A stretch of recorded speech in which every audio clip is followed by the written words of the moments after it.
हूं गौरव श्रीवास्तव और वीकेंड चर्चा में आप सभी का बहुत बहुत स्वागत है। चुनाव नज़दीक है, उसके पहले लगातार सारी पार्टी तैयारी कर रही हैं, पर तैयारियों के बीच जनता के मुद्दों को भी याद करना जरूरी कि जनता ही यहाँ पर आपको जनाधार देती है और जनता से जनाधार के लिए भी यहाँ पर प्रयास शुरू हो गए हैं। सभी पार्टी तैयारी यहाँ पूरी है और सभी यही चाहते हैं कि इस बार सत्ता की कुर्सी पर पहुंचा जाए। बीजेपी 400 पार की बात कर रही है, यूपी में हैट्रिक की बात कर रही है, तो कांग्रेस कह रही है कि इस बार उत्तर प्रदेश में 80 सीटों पर हम एक अलग तरह का परिणाम सामने लाएंगे। परिणाम सामने क्या आएगा वो तो आने वाला समय बताएगा, पर यहाँ पर जद्दोजहद शुरू हो गई है। खासतौर पे अब मैं लगातार देख रहा था कि लंबे समय से विपक्ष केवल ट्वीट की राजनीति कर रहा था, सोशल राजनीति कर रहा था, पर अब विपक्ष यहाँ पर नजर आने लगा है, क्योंकि अब यहाँ पर महिला अपराध पर कांग्रेस पार्टी सड़क पर उतर गई है। जी हाँ, आज राजधानी लखनऊ में कांग्रेस की महिला मोर्चा के अध्यक्ष ममता चौधरी के नेतृत्व में यहाँ जो महिलाएं हैं, जो कांग्रेस कार्यकर्ता हैं, जो महिला कार्यकर्ता हैं, उन्होंने सबने मार्च किया। ये मार्च कांग्रेस कार्यालय से लेकर जीपीओ तक गया और उनका जो मार्च है वो बता रहा था कि इस बार जो स्थिति है वो अलग होने वाली है और कांग्रेस एक नए नेतृत्व के साथ, एक नई व्यवस्था के साथ यहाँ पर संघर्ष करने पर उतारू है।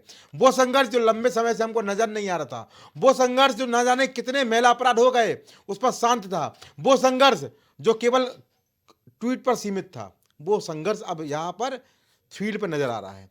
अब फील्ड पर नजर आ रहा है, धरातल पर नजर आ रहा है। कितना समय और नजर आएगा और लगातार चलता रहेगा, ये भी यहाँ पर महत्वपूर्ण प्रश्न है, क्योंकि यहाँ पर संघर्ष केवल एक बार होने से काम नहीं चलने वाला है। 25 करोड़ की आबादी वाले उत्तर प्रदेश में अगर आपको अपने आप को साबित करना है, अपने आप को दिखाना है और जनता को विश्वास दिलाना है कि हाँ हम उनके मुद्दों के लिए लड़ रहे हैं, तो उसके लिए आपको संघर्ष की एक श्रृंखला बनानी पड़ेगी। श्रृंखला बनाए बिना यहाँ पर कोई भी परिवर्तन संभव नहीं है।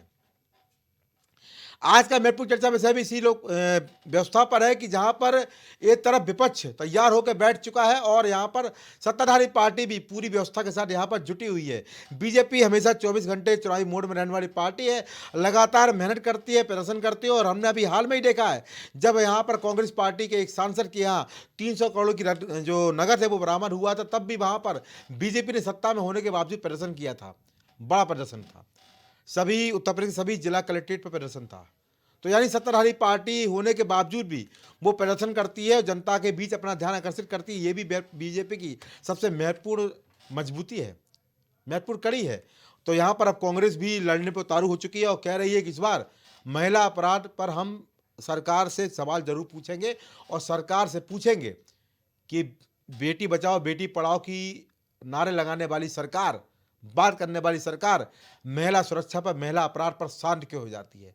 न जाने कितनी एफआईआर दर्ज नहीं होती, न जाने कितने रेप के केस दर्ज नहीं होते, न जाने कितने व्यवस्थाओं डर के चलते, लोग लज्जा के चलते हो नहीं पाते हैं और महिला ठगी रह जाती है। वो जानती है कि सरकार हमारी सुरक्षा की बात तो कर रही है, पर सुरक्षा शायद किताबी तो नहीं, सुरक्षा केवल कागजों में तो नहीं, सुरक्षा केवल व्यवस्थाओं में तो नहीं। अगर ये सुरक्षा है तो इस तरह के अपराधों में कमी आनी चाहिए। अगर सुरक्षा में अपराध में कमी नहीं आ रही है तो निश्चित रूप से ये जो सुरक्षा है उसको किताबी कहने से कोई गुरेज नहीं होना चाहिए।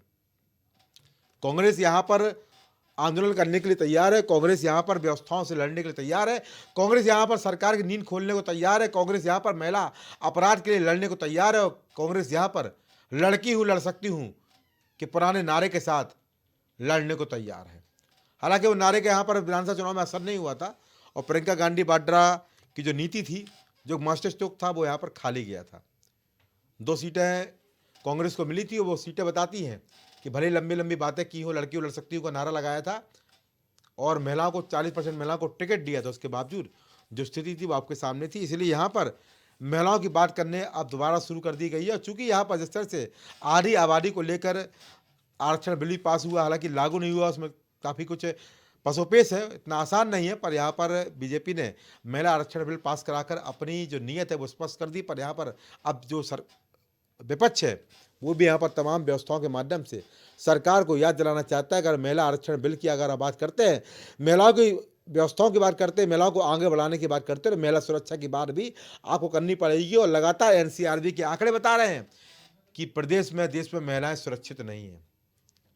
उत्तर प्रदेश बड़ा प्रदेश है, अगर यहाँ पर महिलाओं की स्थिति के साथ न्याय नहीं हो रहा है तो यहाँ पर आपको बहुत कुछ सोचना पड़ेगा, क्योंकि यहाँ पर अब समय आ गया है कि चीज़ों को दुरुस्त किया जाए।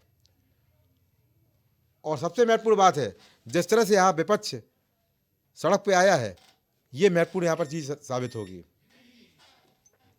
और ख़ास तौर पर जिस तरह से हम लगातार देखते चले आ रहे हैं कि यहाँ सरकार दावे तो कर रही है, पर दावे यहाँ पर कितने पुख्ता हैं, दावे यहाँ पर कितने व्यवस्थित हैं और दावों में यहाँ कितना सच है, ये भी महत्वपूर्ण चर्चा विषय है और इस पे हम अभी कुछ ही समय हमारे साथ मेहमान जुड़ेंगे, क्योंकि यहाँ पर लगातार हम देख रहे हैं महिला सुविधा की बात हो जाती है, महिला शिक्षा की बात की जाती है, महिला को आगे बढ़ाने की बात की जाती है, महिलाओं को व्यवस्थित करने की बात की जाती है, पर यहाँ पर महिलाओं के साथ जिस तरह से अपराध हो रहे हैं उसकी बात भी करने वाला कोई नहीं है। और जब यहाँ पर महिला व्यवस्थाओं की बात नहीं होती, महिला सुरक्षा की बात नहीं होती, अगर महिला अपराध में अगर वृद्धि होती है तो शायद हम जैसे खबर नवीस भी एक खबर को उठाते हैं, इस खबर को चलाते हैं और जनता को याद दिलाते हैं और सरकार को याद दिलाते हैं कि आपको अपने वादे करने के लिए यहाँ पर पूरी तरह कमर कसनी होगी।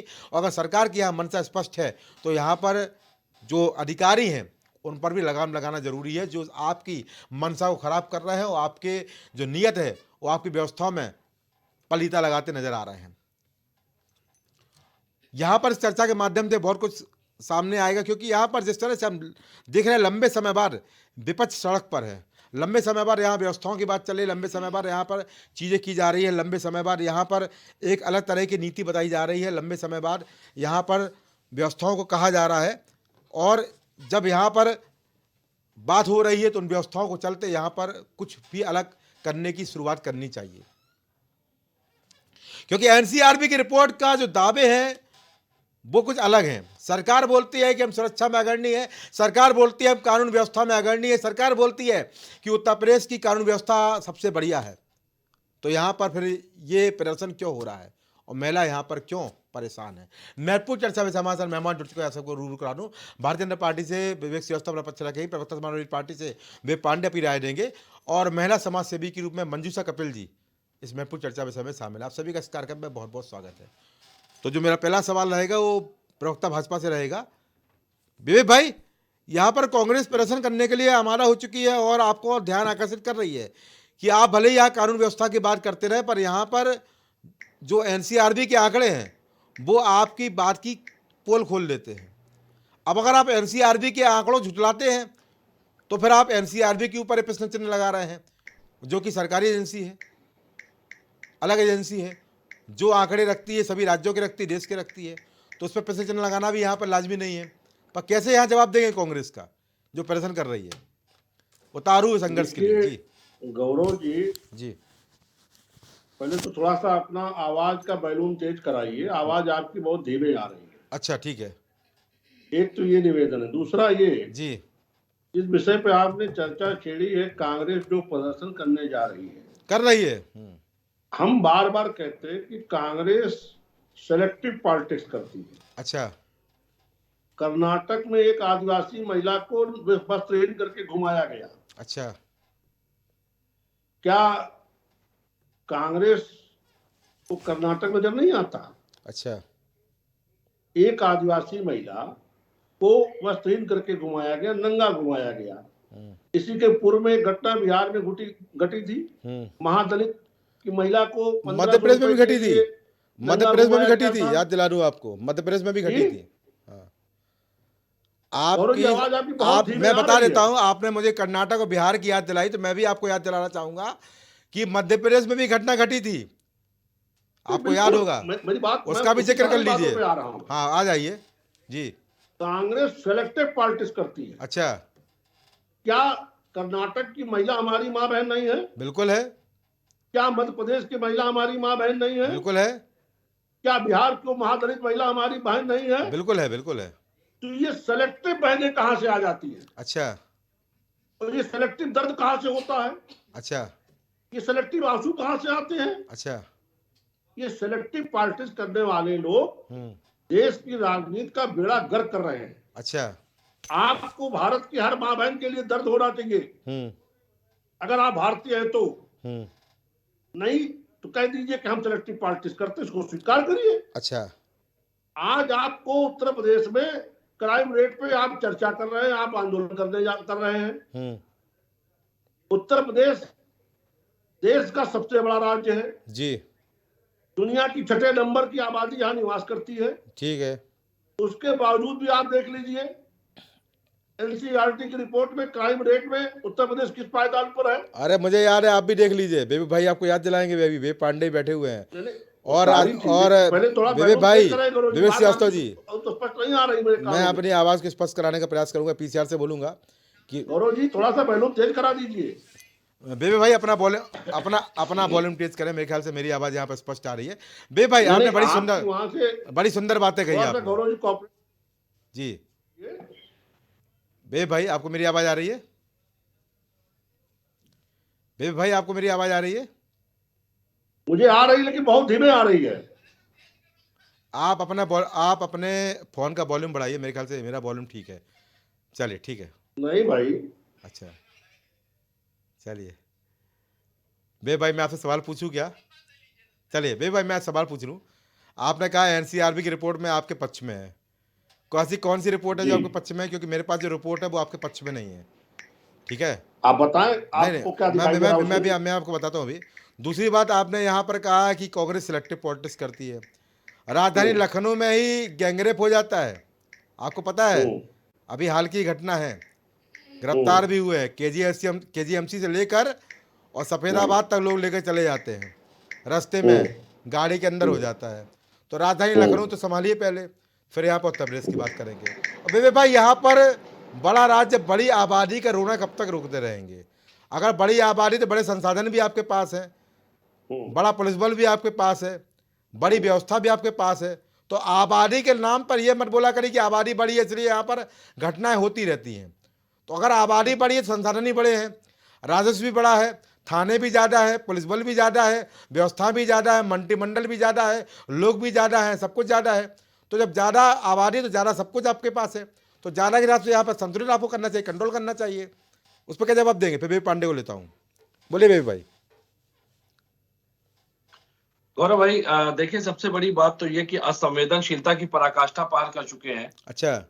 जिस तरीके से आज कम से कम संस्थाओं के आंकड़ों को भी अस्वीकार करने का प्रयास कर रहे हैं, मुझे लगता है कि वास्तव में यूपी अब राम भरोसे ही रहेगा। अच्छा, राम भरोसे रहेगा। मैं आपको एक छोटा सा मासूम सा आंकड़ा देता हूं आपके शब्दों में, जिसको कि ये नकार रहे थे। 2020 में 49,385, 21 में 56,083, 2022 में 65,743 महिला अपराधों की बढ़ोतरी के साथ उत्तर प्रदेश नया कीर्तिमान स्थापित करता है। अच्छा। उत्तर प्रदेश आज के समय में उस कबीले राज्य में तब्दील है, जंगल राज से आगे बढ़कर, जहां हर 16 मिनट में एक रेप, हर घंटे दहेज हत्या अच्छा। का एक नया मामला, प्रति 2 दिन पे एक एसिड अटैक का मामला, हर 30 घंटे पे एक गैंग रेप का प्रयास और हर 2 घंटे पर एक रेप की कोशिश हो रही है। अच्छा। और सबसे बड़ी बात, अब तक तो चलिए बात सिर्फ और सिर्फ अपराधों की होती थी, लेकिन उत्तर प्रदेश ने एक नया कीर्तिमान स्थापित किया कि बीएचयू जैसी संस्थाएं भी अब सुरक्षित नहीं रह गई।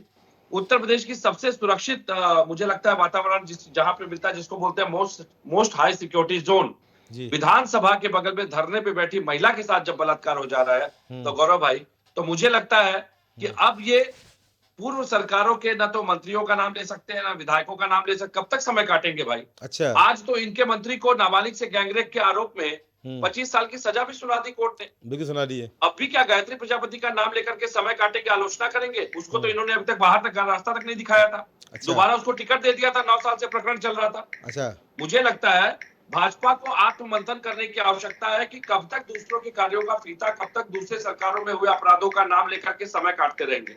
दूसरी बात पे आऊंगा, मैंने आपके मन से एक बार बहुत पहले कही थी एक बार कि उत्तर प्रदेश में बहुत जरूरी है कि स्पेशल वुमेन टास्क फोर्स का गठन कर दिया जाए, क्योंकि महिला अपराधों में बहुत बड़ी एक मनोविज्ञान की भूमिका शामिल होती है कि महिलाएं जो होती है, पुरुष पुलिस कर्मियों के सामने या पुरुष जो प्रशासनिक अधिकारी है उनके सामने असहज होती है इस तरह की घटनाओं अरे को महिला लेकर। थाने है तो बेबी भाई। लेकिन सरकार के कान पे जू नहीं रहेंगी, वो तो चुनावी मोड में है, वो सरकार बना रही है अभी, अच्छा। क्योंकि यही मॉडल उनको अभी मध्य प्रदेश और राजस्थान में भी देना है। अच्छा। और राजस्थान में देखिए शुरुआत हो चुकी है। आज मैं सुबह देख रहा था, जिस तरह 2-3 घटनाओं की पुनरावृत्ति मैंने देखी। अब मैं इनको याद दिला दूं जरा, क्योंकि ये भूलते बहुत जल्दी है। अच्छा, भूल और जाते ये हैं। भूलते इतनी जल्दी है कि इनको फिर केवल विपक्ष याद आता है। अच्छा। एनसीआरबी की बात को ये नकार देते हैं, समझ में आता है। राष्ट्रीय महिला आयोग एनएचआरसी की रिपोर्ट के अनुसार 2020 तक जुलाई तक मात्र में महिला हिंसा, जुलाई में मात्र महिला हिंसा की 2,914 रिपोर्ट अपराध रिपोर्ट किए गए थे, जो सीधे न्याय न मिलने के कारण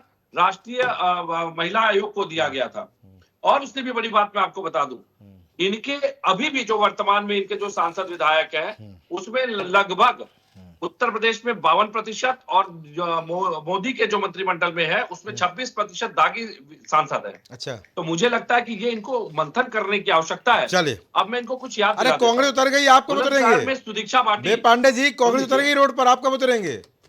आपके नेता कब रोड पे भाई आएंगे? हम केवल तो चुनाव के लिए जनता सभा करने आपके मंच जाएंगे? पे हाँ, आपके प्राइम टीवी को तो मैं बधाई दे दूं पहले। चलिए कल आपके चैनल पे एक डिबेट आपने करवाई जिसमें कि हमने मस्जिद का मुद्दा उठाया था जी और आज न्यूज 24 की एक खबर आती है जी कि रमजान के पहले मस्जिद की नींव रख दी जाए। जी, तो मैं तो पहले प्राइम टीवी को धन्यवाद धन्यवाद आपका। दे दूं कि आपके मंच से कम जो मुद्दे उठा दिए जाते हैं जी उस पे सरकार की नजर होती है कि प्राइम टीवी इतनी सही खबर क्यों दिखाता है। जी, धन्यवाद। दूसरी बात, हम लगातार पर सवाल आक्रोशित पूछना है नहीं गौरव भाई, छोड़ूंगा, ऐसी बात नहीं है। पर सवाल बस पूछूंगा मेरी आपसे, बात आ जाए। आप कब रोड पे नहीं, आएंगे? बिल्कुल बिल्कुल, आप रोड पे हम कब भी आएंगे? बहुत हाँ जल्दी, हम भी आपको बहुत जल्दी, हमारा भी आक्रोश बहुत जल्दी, जो हमारी संगठन है, पदाधिकारी है, एक हाई लेवल मीटिंग चल रही है इस समय कार्यालय में। हाँ, हम भी इस पे बड़े संजीदगी के साथ अपनी रणनीति बना रहे हैं, जिसका जो दायित्व है, मुझे चूंकि प्रवक्ता का दायित्व मिला है, मैं आपके मंचों से हर बार ऐसे सवालों की बौछार करता हूं जिसपे कि हमेशा बगले झांकते नजर आते हैं। अच्छा, और मैं हमेशा कहता हूं आपके साथ, एक आप बहुत दिनों से आप भी एक चीज देख रहे होंगे, भाजपा के प्रवक्ता डिबेट से जुड़े विषय पे 5 से 10% बोलते हैं, बाकी ये छवि सुधार या विपक्ष की आलोचना में समय निकालते हैं। अच्छा,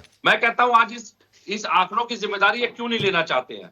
अगर उत्तर प्रदेश में, मैं कहता हूं देखिए, कानून व्यवस्था की चुनौती हर सरकार के लिए, चाहे वो सपा की सरकार हो चाहे भाजपा की, मैं कहता हूं अगर हम इनको सुझाव देते हैं, उसको भी आलोचनात्मक दृष्टि से देखते हैं। किस कानून व्यवस्था की बात कर रहे हैं गौरव भाई? जहां जिस उत्तर प्रदेश को डीजीपी नहीं मिला, वहां कानून व्यवस्था की बात हो सकती है क्या? जी, जो सरकार इतनी निकम्मी है कि उत्तर प्रदेश में एक स्थायी डीजीपी नहीं दे पा रही है, अच्छा, और 2021 में जैसे पुलिस भर्ती आती है, यूपीएसआई जैसे पदों को 15 लाख से 50 लाख तक बेचने का काम जिस भर्ती में हुआ, आपको क्या लगता है वो कल को पदस्थ होकर के किसी जिले में बैठेगा तो वो कानून व्यवस्था पे अपनी दृष्टि जमाएगा कि सबसे पहले चलो अपनी ठीक है, जेब जो उसने ठीक है, हो दिया गया, है सरकार को वसूली करने ठीक है, पे हो नजर गया, लगाएगा? बताइए चलिए ना। चलिए। हमारे साथ मंजूषा कपिल जी हैं, समाज सेवी हैं, हमेशा महिलाओं की बात को उठाती रहती हैं, संघर्ष करती रहती हैं। मैं वास्तविकता इनसे जानूंगा। मंजूषा जी, कैसे देखती हैं इन व्यवस्थाओं को, क्या कहना है आपका इन चीज़ों को लेकर? जिस तरह से राजनीतिक मुद्दा बना करके आधी आबादी की बात की जाती है, एनसीआरबी के आंकड़े बता देना है, सांख्यिकी आंकड़े याद रखना, या डीजीपी पद की बात करना, यहाँ पे महिला सुरक्षा की तो बात नहीं हो रही ना। सबको अपनी अपनी राजनीति की कि हम पार्टी में क्या कर सकते हैं, पार्टी क्या कर रही, किसी पार्टी की छवि से और भारतीय महिला की सुरक्षा से क्या मतलब तारतम्य ही नहीं जुड़ रहा है। आप अगर देखें बेसिक स्तर पर ही अभी आया कि महिला थाने हैं, कहीं रेप हो रहा है या कुछ हो रहा है, ये हो रहा है, इसकी क्या जो भी प्रणाली, हर सारी चीज साइंटिफिक वे में जा रही है, सारी चीज ऑनलाइन हो रही है, सारा विश्लेषण हो रहा है। ये कहते हैं कि हम लोग बहुत आगे तरक्की कर गए। सारी चीजें अगर आप देखना चाहते हैं साइंटिफिक वे में, आप क्यों नहीं आते कहाँ रेप है कहाँ नहीं है इसकी? और ये बात जो बात हम कह रहे हैं इसलिए कह रहे हैं, आपके थानों में 2004 से पेंडिंग है कि हर थाने में कैमरा होगा। जी, कैमरे की मॉनिटरिंग होगी, कैमरे से मॉनिटरिंग होगी, कौन अंदर आया कौन बाहर गया, क्या हुआ क्या नहीं हुआ। ये आ जाता कि पुरुष अधिकारी हैं, उनके सामने महिला कहने से झेपती है। हम उन महिलाओं से कहना चाहेंगे, जब आपके साथ जो गलत करके गए वो पुरुष है, तो पुरुष को उसकी औकात बताने में दिक्कत क्यों है? ये आप स्वच्छंदता और ये सुरक्षा आपकी कोई भी पार्टी क्यों नहीं दे पाती किसी महिला को, कि वो किसी के भी साथ अपने साथ हुई घटना को हूबहू वैसे ही बयान कर पाए। आपका अगर पुरुष अधिकारी, आप कहते हैं झेपती, झेपने का मतलब आप समझते हैं कि महिला कब समझती है कि आप उसकी बात में किस तरह से इंटरेस्टेड हैं?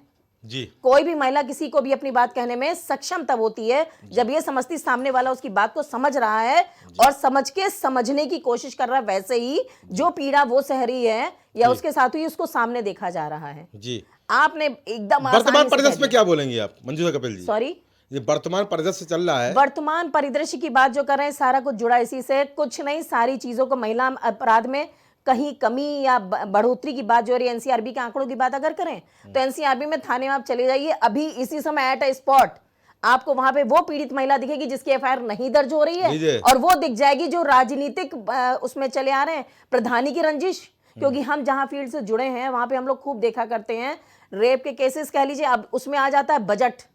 बजट मीन्स उनको जो धनराशि दी जाती है, ये सबसे ज्यादा निगेटिव पॉइंट है। अच्छा, बहुत सारे मुद्दे हम लोग के सामने हैं। सरकार की स्थिति क्या है? यूपी सरकार की जो बात देखिए, चल रही है, जो यूपी हिसाब सरकार- से यूपी- कांग्रेस प्रदर्शन कर रही है, सरकार जी। कानून व्यवस्था में कितना आगे ये है? कहीं ना कहीं तो देखिए दिक्कत है, तभी तो कांग्रेस या कोई भी पार्टी, कोई भी महिला अगर सड़क पे उतर रही है, नहीं, या पार्टी बोल से मत रही है, आप समाज सेवी, बिल्कुल बिल्कुल, आपका चेहरा क्या बताता हम है? किसी पार्टी की बात ही नहीं कर जी। रहे। अगर महिलाएं सुरक्षा के लिए सड़क पे आ रही हैं, कहीं ना कहीं तो खामी है, अच्छा, कहीं ना कहीं तो चूक है जी। और उस चूक को दुरुस्त करने के लिए आपकी ही योजनाएं हैं, चाहे किसी कोई भी सरकार आए। महिला सुरक्षा सिर्फ और सिर्फ एक मुद्दा है ठीक। राजनीति में अपनी रोटियां सेकने का, आधी आबादी को सिर्फ ये बताने का, और पार्टी में आ जाइए, सत्ता में आ जाइए, फिर महिला सुरक्षा को भूल जाइए और उस महिला का अपमान की बातें करते रहिए। जिन्होंने किया उनके साथ कुछ नहीं। अभी वर्तमान की बात अगर हम करें तो आप बता दीजिए, जो महिला मतलब महिला की नहीं, गाड़ियां जो आती हैं, आप 112 नंबर या जो भी आप कहते हैं, उसमें कितनी महिला कांस्टेबल हैं जो बढ़ के आके महिलाओं की बात सुनती हैं? असुरक्षा क्यों है?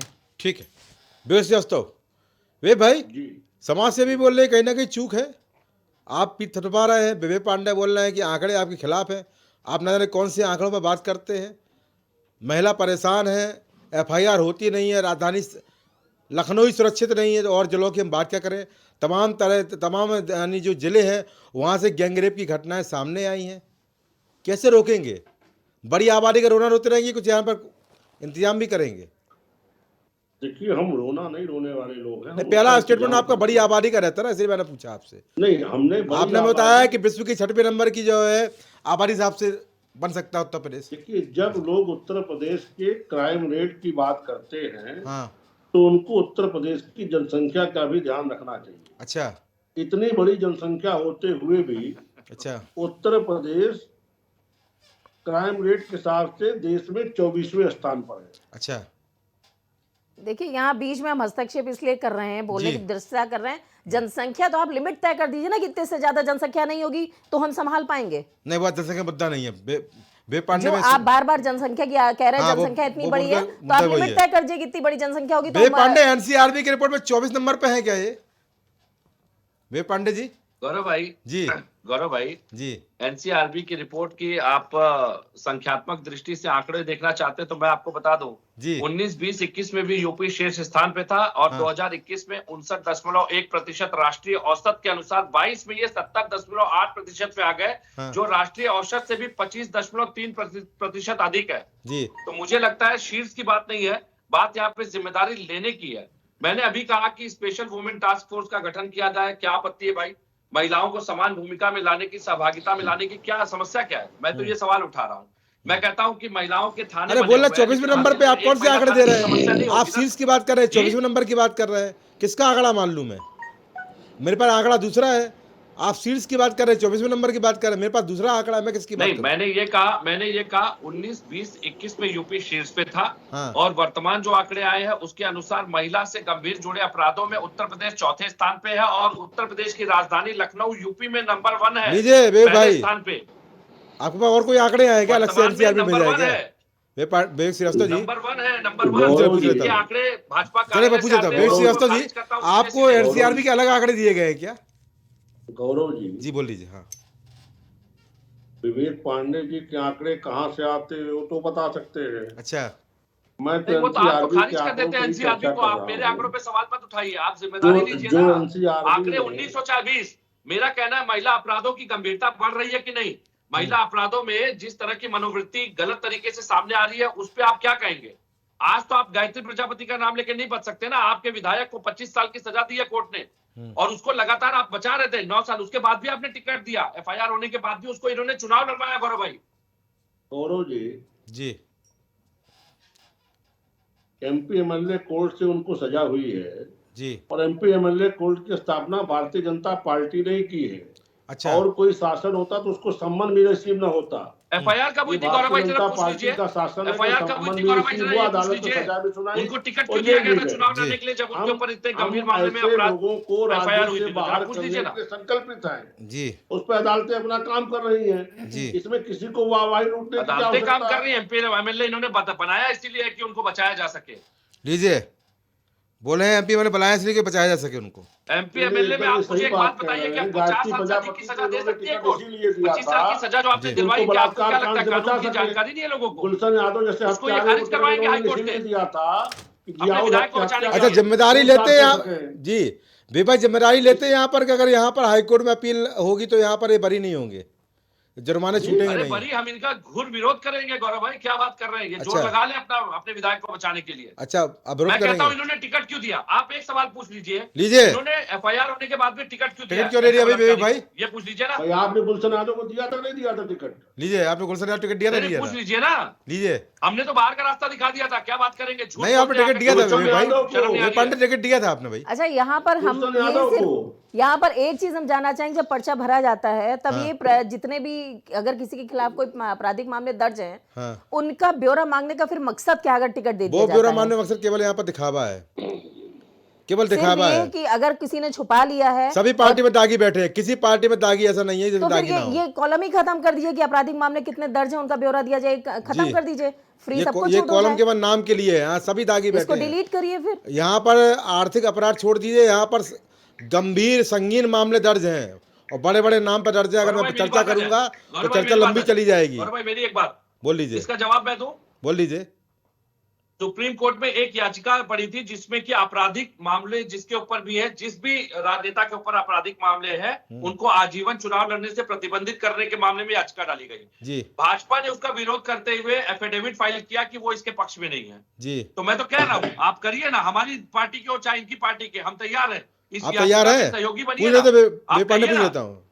वे भाई, आपराधिक वे मनोवृत्ति श्रीवास्तव के जी, जितने हैं, जिसके आप ऊपर तैयार आपराधिक हैं? मामले हैं, उनके भाई सभी क्यों के विरोध करने चुनाव चले लड़ने गए? पर प्रतिबंध, एडीआर भी आजीवन- बोलता है कि आजीवन लगातार प्रतिबंध बागी लगाइए। पार्टियों में बैठे हुए हैं, क्यों विरोध करने चले गए? भाई पांडे सच बोल रहे हैं क्या? देखिए गौरव जी, जी, ये कहते हैं कि इन्होंने तो नहीं दिया, यहाँ ये कहते हैं मोदी बोल सरकार ने रहे हैं। एफिडेविट नहीं फाइल किया है। इनकी पार्टी स्टैंड पे इनके पक्ष के साथ है कि नहीं है, अच्छा इनसे कहिए पहले अपने अंदर खाने पूछ के तब आए। अच्छा, इनकी पार्टी की तरफ से ही तमाम ऐसे बयान समय समय पे आए हैं, जी। बलात्कार को लेकर अरे वो बच्चे छोड़िए, जो गलतियां हो मुद्दे की बात जाती है, हैं। सुप्रीम कोर्ट में आप एफिडेविट वापस मुलायम लेंगे सिंह क्या? का बयान अरे एफिडेविट बताइए, आजीवन आपने प्रतिबंध एफिडेविट लगाने देकर वाली पक्ष याचिका लिया का कि नहीं लिया? समर्थन करेंगे क्या? देखिए हम आरोप पे प्रतिबंधित करने का हमने विरोध किया ये है। गोल गोल अच्छा। घुमा रहे गौरव और भाई, एमपी सीधा सवाल है। कोर्ट की स्थापना आजीवन हमही ने प्रतिबंध की है। लगाने वाली जी। याचिका का ऐसे समर्थन ये मतलब बड़ा करेंगे मामला है भाई, या वे विरोध भाई, करेंगे? ये तो अपराधियों को आपने बढ़ावा दे दिया। नहीं नहीं, ये गलत आरोप अगर आप, बिल्कुल सही बात है। देखिए, आप आरोप आप करना- मुझे वे पांडे गलत साबित करिए कि यह गलत बात कैसे है। अगर यहाँ पर अगर सुप्रीम कोर्ट बोल रहा है, देश की सर्वोच्च अदालत बोल रही, न्यायतंत्र बोल रहा है कि आप ऐसे लोगों को आजीवन प्रतिबंध लगाएं कि वो राजनीति ना कर सके, तो आप क्यों उसका विरोध कर रहे हैं भाई?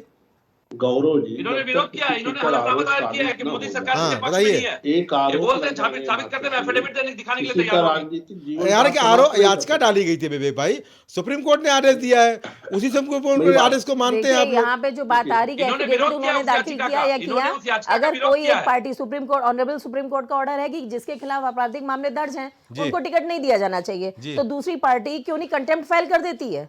विवेक पांडे डिबेट कंटेम्प्ट क्यों में फाइल करते कर रहे हैं आप? कंटेम्प्ट क्यों नहीं फाइल कर देते हैं कि अगर एक मैं पार्टी तो ने अभी किसी प्रोसेस आपराधिक में है, दर्ज उस मामले में मामले दे दिया? का- मेरी बात आ दूसरी जाए। बात, वो याचिका अगर खारिज सरकारी नहीं हुई है। कर्मचारी कोई होता वो है, याचिका हाँ। खारिज सरकारी नहीं हुई कर्मचारी है। के खिलाफ मेरी कोई बात आ जाए। आपराधिक मामला दर्ज हो जाता सत्य कहा है, आपने, हाँ। तुरंत उसको सस्पेंड कर दिया जाता है। उसको दोबारा नौकरी नहीं मिलती है। तो ये और सबसे बड़ी बात है कि एक जब आता कोई है- नौकरी लगती है, बिल्कुल सही बात कही मंजू से कपिल जी ने आपने, कि जब नौकरी लगती है तो पुलिस वेरिफिकेशन होता है और देखा जाता है कि कोई अगर अपराध है तो उसको नौकरी के योग्य नहीं माना जाता है, उसको नौकरी नहीं जाती है। मतलब और यहाँ पर पूरा वही देश व्यवस्था चलाने देख की रहा छूट दे दी हूँ, जाती तो है। यहाँ पर मौका नहीं दिया जाता है। पूरा देश चलाने की छूट दे और दी देश जाती की है। व्यवस्था को संभालिए, बागडोर संभालिए देश की। बोलिए व्यवस्था जी, जो विवेक एक पांडे किसी जी, पद पे होता है, छोटे सवाल से दोनों पद से पे है होता है। जी।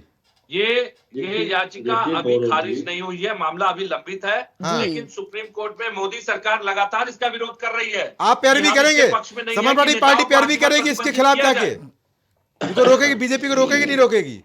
विवेक पांडे आप बोल रहे हैं इस मंच अरे हम से। बिल्कुल कंटेम्प्ट फाइल करेंगे सर, हम बिल्कुल कंटेम्प्ट फाइल करेंगे। चलिए। लेकिन हर चीज को फाइल करने का एक समय होता है, जब तक मामला सब जुडिस है उस स्टेज पे नहीं पहुंचेगा, हम कैसे फाइल कर सकते हैं? चलिए। इसी तरह याचिका जब से खारिज होगी, तब जब उसके किसी बाद हम उस पे पर contempt file करेंगे। प्रथम सूचना रिपोर्ट दर्ज अगर है, एफआईआर दर्ज है, तब तक वो अभियोगी है। अभी साबित नहीं होता है, शायद इस उस पे पॉलिसी पे चलते हैं पॉलिटिशियंस ठीक कि है। अभी तक इन पे अपराध सिद्ध नहीं हुआ कहीं है, पर इसलिए अपराध भी आपको सिद्ध- फ्री कहीं तो है। कहीं पर अपराध भी सिद्ध हो चुके हैं, हाँ, अब भी हो राजनीति चुके, बने हुए हैं। इसीलिए मैंने बोला सरकारी नौकरी में अगर एक चपरासी भी अपनी कोई वैकेंसी कहीं पर आती अपराध भी है, सिद्ध हो उसमें चुके आता है हैं। तो उसको रिजेक्ट कर दिया जाता है। कोर्ट में फाड़ दिया जाता है। चलिए ठीक है, गौरव भाई, मुझे पता है। कानपुर में तो भाजपा अरे नेता मुझे पता है का कहाँ कोई फाड़ा आदेश गया था, कोर्ट के विवेक पांडे आदेश को मुझे फाड़ पता के है। भाग गए थे कोर्ट से। मुझे पता है आदेश फाड़ा गया था। विवेक श्रीवास्तव जी क्या बोलेंगे फाइनल मुझे करना है डिबेट को यहाँ पर, क्या आपका कहना है जो प्रदर्शन हो रहा है उसके लिए कुछ यहाँ पर करेंगे, व्यवस्थाओं को समझेंगे और महिला अपराध को रोकने के लिए शुरुआत करेंगे कि नहीं करेंगे, कि केवल यहाँ पर टीप थपथपाएंगे कि नहीं बेहतर चल रहा है। अब यहाँ पर अगर सरकार की मंशा स्पष्ट है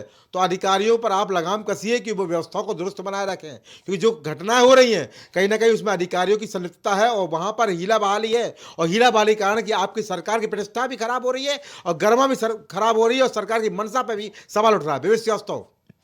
देखिए गौरव जी, सरकार की मंशा बहुत साफ है। अच्छा। और सरकार ने अपराध के विषय में उल्लेखनीय प्रगति की है नियंत्रण करने में। जी। महिलाओं के प्रति अपराध में रिकॉर्ड लोगों को उत्तर प्रदेश में सजा सुनाई गई लगातार तीसरे अरे अपराध में सजा सुनाने रिकॉर्ड ना करके सजा को थोड़ा रोक लीजिए व्यवस्थाओं को भाई। सजा सुनाने में रिकॉर्ड अच्छी बात है, मैं आपके यहाँ पे बाय बाय करने तैयार हूँ, बधाई देता हूँ। बोल रहे मुझे बोल रहे नहीं नहीं, तो आपने यहाँ पर बात बोली कि यहाँ पर सजा देने में नंबर बने, मैं मानता हूँ अच्छी बात है, मैं आपको इसके लिए साधुवाद देता हूँ भाई, पर कम से कम रोकने में साधुवाद ले लीजिए मुझसे। जी बोलिए। जो महिला ये कह रही है सजा अदालत देती, राजनीतिक पार्टी नहीं देती है। हाँ।